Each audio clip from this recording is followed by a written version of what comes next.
Hi everybody, it's Vicky.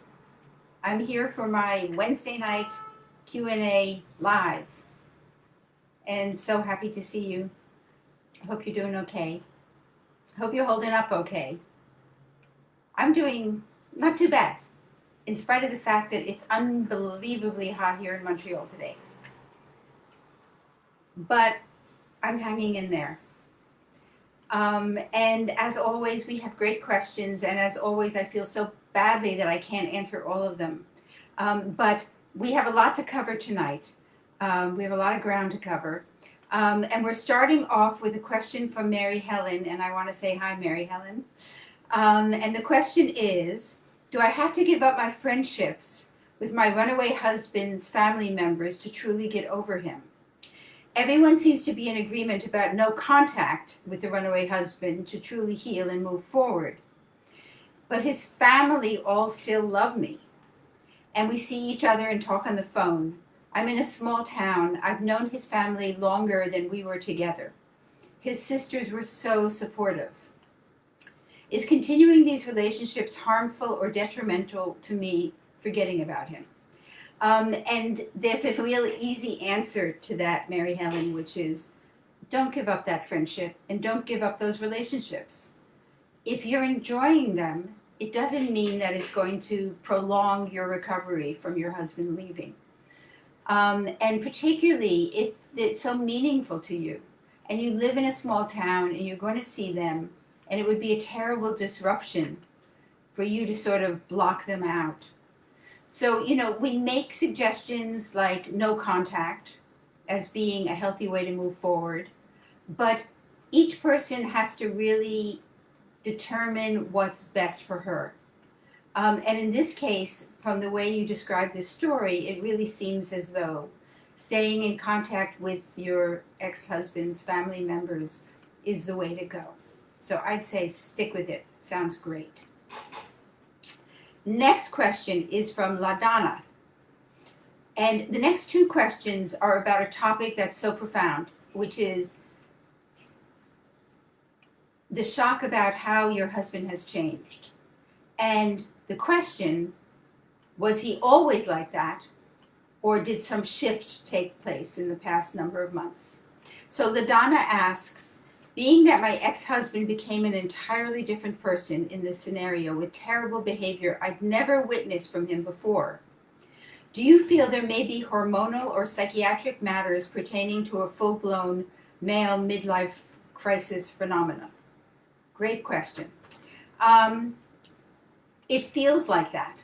And that's why in the beginning, so many of us think he must have a brain tumor, because it's so dramatic and there's no explanation for it. And it feels like he's become a different person.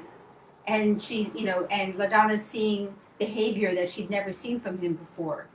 But I don't really think that the hormonal changes in a midlife crisis or psychiatric matters are at the root of the majority of the runaway husbands.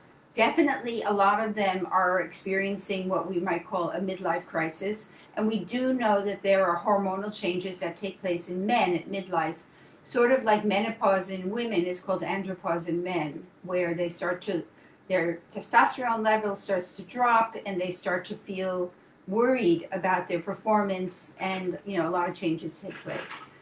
But having worked with so many women and hearing so many stories over the years, I don't think that the hormonal or psychiatric explanation really covers it for the majority of runaway husbands. Although you'd love to have an explanation, even a biological explanation, that would, help you understand how did this happen. But that brings us to our next question from Lisa, who asks, if our husbands before the discard and emotional abuse were devoted and wonderful men, is it more helpful to grieve the wonderful husband we had? Or should we think of him as having always been the same person who was deceiving us when he was acting so devoted? And should we not mourn him because he never really existed? So this is that question, was he always like this and covering it up? Or did some shift take place in the recent past that brings him into this new way of being? And my thoughts on this is that when he was acting like your loving, devoted husband, she's saying he was devoted and wonderful man, he was. He was your loving and devoted husband. And you are going to grieve the loss of that person, even though the person that you see in front of you, where the light has gone out of his eyes and he seems so cold and uncaring, doesn't seem to be the same person. But I believe that a shift took place and his interests shifted to somebody else, and that's something you didn't know he was capable of when you were together, and where he was so devoted and so attached to you. But he was, given the right circumstances, he was capable of detaching from you, and maybe if there was an affair, attaching to somebody else, and then appearing unrecognizable in recent time. So I suppose, to sort of sum it up for Lisa, that, yeah, I think we all had to grieve the loss of the loving husband that seemed to have dematerialized and disappeared.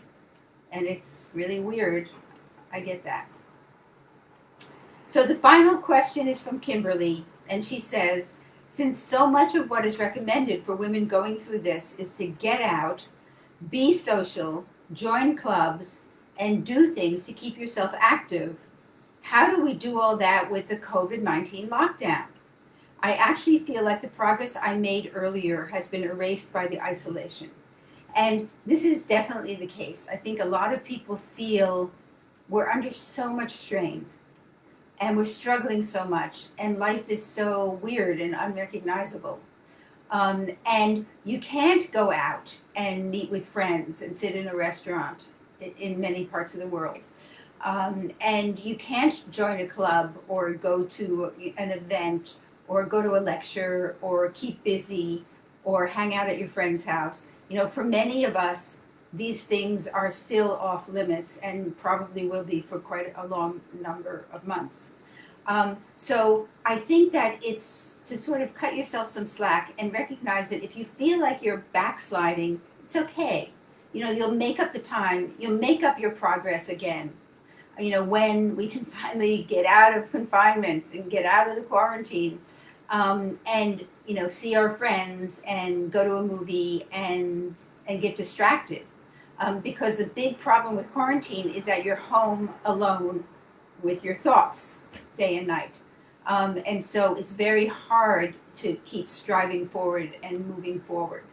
But I just want to reassure Kimberly that even though it feels like that you've some of the gains that you made have sort of slipped away, you'll pick them up really quickly when you get back.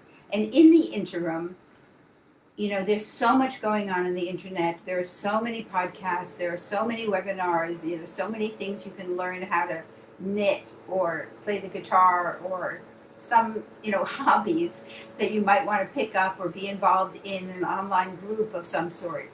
And there actually is a lot that you can do, even though it's not going to be face-to-face.